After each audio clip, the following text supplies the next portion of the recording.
Bonsoir à toutes et à tous. Merci d'avoir bravé les événements. On dit toujours ça, parce qu'il y a toujours des événements qui sont antagonistes par rapport à nos initiatives.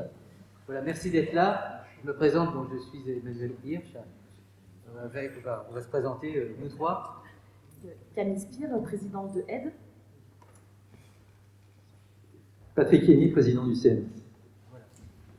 On voulait d'abord vous souhaiter la bienvenue et vous dire qu'on va vivre un moment pour nous qui est une valeur historique, parce que ça faisait longtemps qu'on voulait réunir celles et ceux qui sont militants du SIDA depuis des années ou qui aujourd'hui assument des responsabilités dans ce domaine. Et le déclencheur, ça a été l'avis de juillet dernier du CNS, quand le Conseil national du SIDA a développé cette argumentation intéressante qui, pour nous, avait une grande pertinence.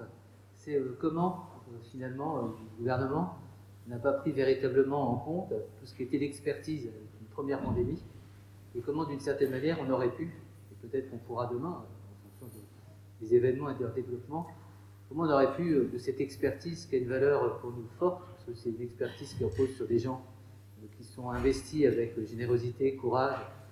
J'allais dire souvent, c'est peut-être seulement qui nous ont, les témoignages qui nous ont légués, comment avoir renoncé à prendre en compte ces valeurs qui ont abouti aussi, et c'était le deuxième point pour notre réunion de ce soir, à la loi du 4 mars 2002, droit des malades et qualité du système de santé, donc à la démocratie en santé.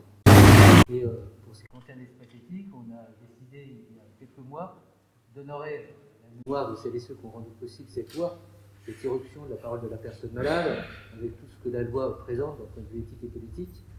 Et on a décidé, finalement, dans la perspective du 20e anniversaire, de revisiter cette loi, de se dire finalement, depuis 20 ans, qu'est-ce qui s'est passé qui permettrait d'enrichir la palette. Donc ça va faire plaisir à Jean-François Delfrécy, y compris peut-être en mettant la fin de vie. Pourquoi une loi spécifique de fin de vie, alors qu'on est dans le droit de la personne malade ou de la personne en général. Voilà, pour vous situer le contexte général. Donc, avec aide, et merci aussi à Cédric, loin d'être intervenu d'une manière efficace pour nous permettre aussi d'avancer, avec le CNS qui a été représenté par toi, en particulier Gilles, on a élaboré un programme, et ce programme donnera surtout l'occasion de pointer un certain nombre d'éléments qui nous semblent des éléments de vigilance à prendre en compte, faire quelques propositions, des lignes d'action. Voilà, ça c'était pour la présentation de mon point de vue. Je remercie celles et ceux qui vont intervenir ce soir. Et je dirais, on était attentif, Jean-François Delfrécy, à ce que tu sois pour la partie introductive, parce qu'on a eu au tout début de notre aventure Covid-19 des signaux qui étaient annonciateurs de choses intéressantes. Donc on a vu Françoise Barré-Senoussi, qui on a confié une responsabilité importante au niveau de l'expertise. On a vu qu'on t'a confié la présidence du conseil scientifique. Donc pour nous, c'était des gens des années SIDA, la culture SIDA, la culture de la démocratie en santé. Il était assez évident que ça serait un peu le diapason qui allait déterminer l'argumentation et l'arbitrage des choix. Je ne dis pas qu'on a désenchanté, mais c'est quelque chose, en tous les cas, qu'on interroge sur un dilemme, en tous les cas moral auquel on a été confronté. C'est qu'au départ, vous pensez que vous aviez dans votre expertise, dans votre légitimité, dans votre histoire, de quoi apporter à une nouvelle pandémie l'expertise d'une pandémie passée. Et voilà des interrogations qui, pour nous, sont des interrogations qu'on cherche véritablement à approfondir, ne serait-ce que par rapport aux prochains risques sanitaires auxquels on pourra être les unes et les autres confrontés. Voilà, merci d'être là. Je donne la parole de suite à Camille. Merci beaucoup. C'est particulièrement important pour nous d'être là aujourd'hui, parce que ce matin, il y avait l'inauguration de la place des combattants du SIDA à Paris. Et il a été répété plusieurs fois dans les interventions que les enseignements de la lutte contre le VIH n'avaient pas été pris en compte dans la gestion de la crise Covid qu'on a connue et qu'on connaît encore en ce moment, et particulièrement en termes d'écoute des personnes concernées et de démocratie en santé.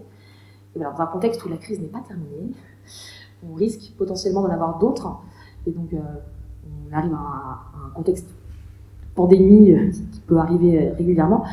Il est d'autant plus important de se réinterroger sur c'est quoi finalement, qu'est-ce qu'on a appris en termes de démocratie en santé avec le VIH, qu'est-ce qu'on a loupé ces dernières années et qu'est-ce qu'on peut quand même finalement réussir à tirer pour le futur. Donc voilà, c'est une thématique extrêmement importante, et effectivement à l'aune des 20 ans de la Covid-2, c'est le moment de réinterroger, de remettre avec l'actualité ces principes qui nous sont très chers. Bonsoir à tous, donc je suis Patrick Hény, je suis président du Conseil national du SIDA. Et en fait, je voudrais essentiellement remercier Emmanuel Hirsch de nous avoir conviés à participer à l'organisation de ce colloque. Parce qu'en effet, comme il l'a dit, il y a eu récemment, il y a quelques mois, un avis qui a été publié par le CNS sur un thème qui correspond exactement à ce dont on va débattre ce soir. Et nous faisons souvent en aval de nos avis, nous organisons des colloques pour permettre aux parties prenantes de dialoguer sur les attendus et les conclusions de nos avis. Et ça n'était pas possible cette fois-ci parce que nous sommes en fin de mandature. La mandature actuelle des membres du CNS s'achève au 31 décembre et on n'a pas eu le temps d'organiser de colloque, de telle sorte que lorsque Emmanuel Hirsch a proposé cela au CNS par l'intermédiaire de Gilles Raguin, eh bien on était très, très heureux de pouvoir s'associer à cette démarche. Donc simplement pour ceux qui ne connaissent pas le CNS, je rappelle que c'est une instance consultative indépendante qui a été créée par décret en 1989 et qui a pour mission de conseiller les pouvoirs publics sur les questions de société qui sont liées au VIH et depuis 2015 également celles qui sont liées aux IST et aux hépatites virales chroniques. Et pour cela, le CNS produit des avis régulièrement et ces avis sont souvent à l'interface entre santé publique, éthique et même considération de démocratie sanitaire. Et c'est pourquoi on est particulièrement heureux de pouvoir dialoguer avec vous ce soir. On va donc ouvrir notre colloque, entre guillemets, qui sera l'occasion pour les uns et les autres de s'enrichir réciproquement et de faire un point un peu de où on se trouve aujourd'hui et quelles sont nos perspectives dans les mois qui viennent.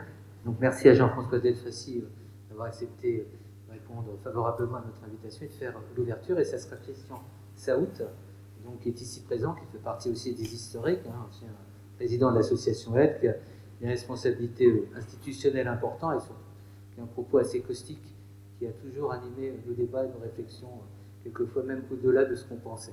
Donc merci à tous et à toutes d'être ici ce soir. Je te donne la parole si tu veux t'installer.